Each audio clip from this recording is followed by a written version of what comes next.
Salut tout le monde, hello from Paris. This video today is all about working and making money in France.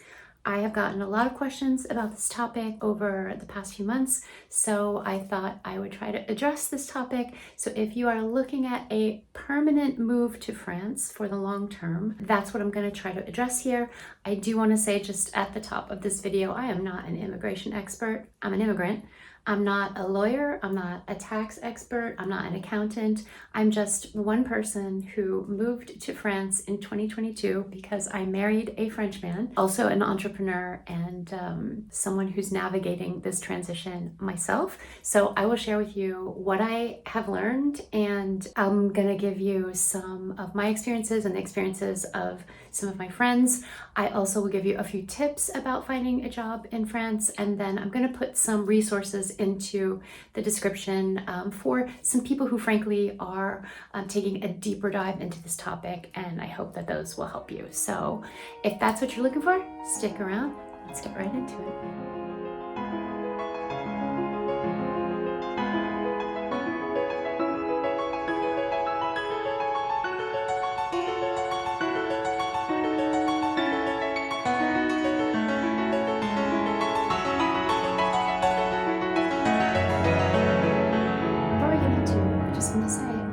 Over to my Substock. It's a free newsletter where I talk all about my life in France. I've got recipes, stories, inspiration for your own personal transformation or your move to France. Lots of cultural stuff about restaurants and things that I love in France. So come on over and join us there. It's a really fun little community and we'd love to have you. So first and foremost, working in France is much like working anywhere else around the world. You want to find or create a job for yourself, and then you want to be able to pursue that and to be in compliance with all of the rules of the land. And so I think the most important point I could make first, regardless of exactly what you plan to do for your job, is to make sure that you get the right type of visa, ideally before you go to France. And why do I say that? Because with a long-term visitor visa or even a short-term tourist visa, you likely don't have the right to work at all. You can't change that status from within France if your situation changes. So just meaning that you would have to go back to your home country and get the correct visa. And it can just cause you some bumps in the road to have to change that status if you came to France on one type of visa and you ended up on another, right? So what I've heard from a lot of the experts is that it's a really great idea to figure out what you actually want to do in France and to get the right visa for that. Now, I'm not going to go into every type of visa in this video, but I am going to put some resources in the description for people who do go through those different types of visas and all the different ways you can come to a great working life in France. How do you come to work in France? Well, there's a number of ways. First, I'll start with myself. As I just mentioned, I married a French man in 2022. And so as a result of marrying a French person, I don't automatically get citizenship, but I did automatically get a long-term visa that converted after the first year into another long-term visa. And that visa from day one of my entering France gave me the right to work here. And it gave me the right to work for a company, and it gave me the right to work for myself in an entrepreneurial capacity. And that's what I chose to do. I chose to start a company here in France that will allow me to grow and hopefully create a list of clients and to work here in Europe, in the field that I've been working in for many years, which is consulting in the hospitality and events world. So that's me.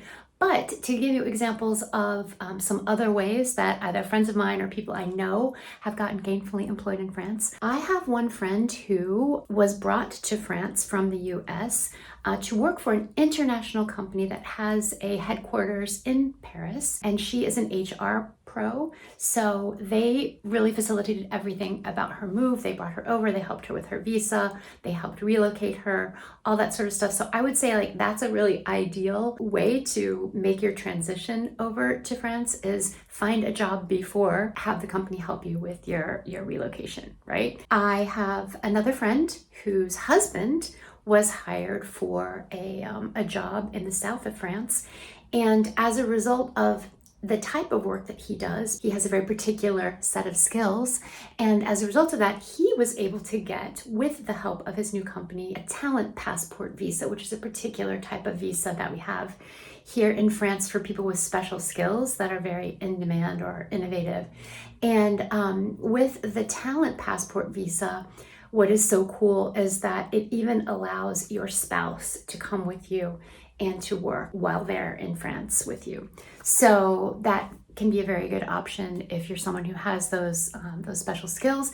And again, I'm going to put some resources for where to look at all the different types of visas in the description. So hopefully that will be helpful to you as you are looking around. Now, another way that people often get started in France, especially younger people, is they come here for higher education. So maybe they did their undergraduate degree in the States somewhere, and then they decide to come to France to pursue a master's degree in the area where they want to work. And France does a lot of great things for students at a higher academic level, that when they finish their studies successfully, they are given a certain amount of extra time to stay in the country and to sort of launch into a project, whether that's like looking for a job or starting a company, for example. So there's a lot of support there for that, and that can be a great way to make your transition. If that's something that sounds interesting to you, could also be a great way to get your language skills up to speed and all of that. I'm going to talk about that in a little bit. Those are just some of the ways you can create a company in France. You can work for someone else in France. You can work remotely for a company that's outside of France, but there are a lot of rules around that and around this idea of being a digital nomad or a freelancer. And frankly, I'm not expert enough to go into all of that. So again, in the description, I'm going to put a link to someone who is really an expert on all of that, and hopefully you'll find that helpful if that's the situation that you think you're going to find yourself in. But again, just to go back to what I said at the top, very important if you're planning a long-term move to France to try to align what you want to do when you get to France, even if it takes you a little bit longer, and to get the correct visa so that when you show up in France, you have that visa in your hand. You could also come on a visitor visa and use that time not to work, but to make contacts and figure out what you want to do and get ready to launch that. But if you know what you want to do and you know the field you want to work in, and you're planning to like move, get a job, start working, start paying taxes, be a French resident, then it's better to take the time to align that with your visa, because it'll just make for more smooth sailing throughout your process. Just a few little tips for job searching when you are in France. Number one, most important, learn the French language. Now, you're going to say to me, wait, I heard that there are jobs, English-speaking jobs. There are. You can teach English, for example. There are several different programs that let you do that, or you could work for a private school. You could get an English-speaking job in a French company. But the point is that when you're looking for a job, you want to have the biggest pool of great possibility that you can. And in France, the higher your level of language skill, whether that's English and French, or then even another foreign language, Spanish, Chinese, whatever it may be, you're going to increase your ability to look at a wider pool of jobs and to be considered for maybe more interesting, higher level of employment.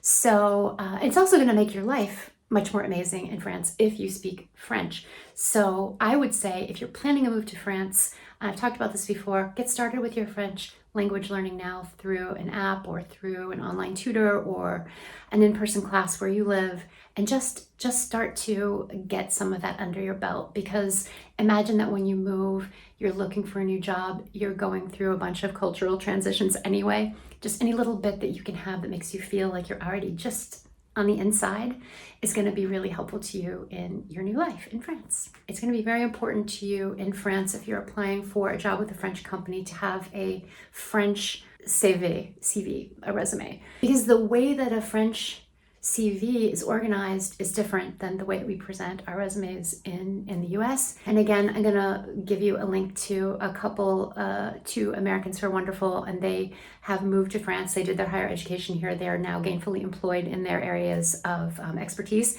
And they talk about this in more detail as well. But You're going to want to make sure that it's written correctly, that it's formatted correctly. Most CVs in France need to have a photograph attached to them, which is not something that we do in the US for the most part. And often when you're submitting an application, you're going to have to put a lettre de motivation, which is like a cover letter of some sort that needs to be written in impeccably good French. Again, just getting up to speed on what that means. Having a friend or a teacher help you to get those documents together is going to be really helpful to you, so you can get out there and make a great impression when you are looking for a job in France. Okay, and so then the last thing that I want to talk about is just taxes. Again, not an expert, but just so that you know, there are very specific rules about being in France and working in France that will determine whether or not you are a tax resident in France. They involve the length of time you're spending in France each year. It is where the center of your economic activity is. It's where you are doing your work from. So, hate to break it to you, but it doesn't matter where your clients are. It matters where you are in your seat doing the work. And then also, like, where is your spouse, where's your family, like that kind of stuff. So just wanting to make a very clear point that if you plan to work in France, you should speak with an accountant, a comptable, to make sure that you understand the implications of not only taxes, but also the social charges that are paid into the French system. Those can be very, very different than your home country. And for me, I had a couple of unpleasant shocks when I moved here because I didn't fully understand the difference between the social charges and the taxes, which are just income taxes, and then the social charges is like, paying for your healthcare and paying for your retirement and paying for other services and that help, the general public as a member of society. So I will say, just a special note for anyone who is an entrepreneur out there, if you're working for a company, if you're an employee with a salary, your company is going to pay the majority of your social charges. And I believe, don't quote me on this, but I believe that you also will be paying a little bit of it kind of coming out of your paycheck on that regular basis. But if you are an entrepreneur and you own your company or you are a freelancer, you are going to have to be responsible for paying those social charges yourself. And it's not an insignificant sum of money. So make sure that you fully understand those implications before you move to France, because it can be an unpleasant surprise when you realize, like, these are significant amounts. They are going toward great services that you will benefit from as a resident in France, but it's just something that you'll want to make sure that you're educated on. So you should speak to, a tax expert, either an employment lawyer or an immigration lawyer, and just make sure that you really are up to speed before making your move, so that you'll be on the best foot forward to make your new life in France as successful and profitable and fulfilling as you can. I think that's really about it for today. Again, check out the description for some of those extra resources. I hope they'll be able to help you in a bit more depth. I just wanted to share what I have done. I am still really in the process of figuring it all out here, trying to find my way, and which is really interesting because as a longtime entrepreneur in the States, I think, I definitely had a lot of confidence coming over here, like, yeah, I'll drop in, I'll figure it out. And I mean, I am doing that. I'm doing everything that I need to be doing, and I have the help and support that I need, but it takes time. And, it's not as easy, it's not as smooth sailing as it would be in your own home country where you just kind of like know how things work. So you have to be patient with yourself, do your research, and just more than anything, I would suggest that if you're planning this kind of a big move, don't do it impulsively. Take the time that you need to plan it well, and so that you can just step off that plane and into your new life and have a really great experience. So if I can answer anything else for you, please put your questions in the comments, or let me know about your experience with finding a job in France. I hope you found this helpful. If you did, like and subscribe. And yeah, bonne journée les amis. À bientôt.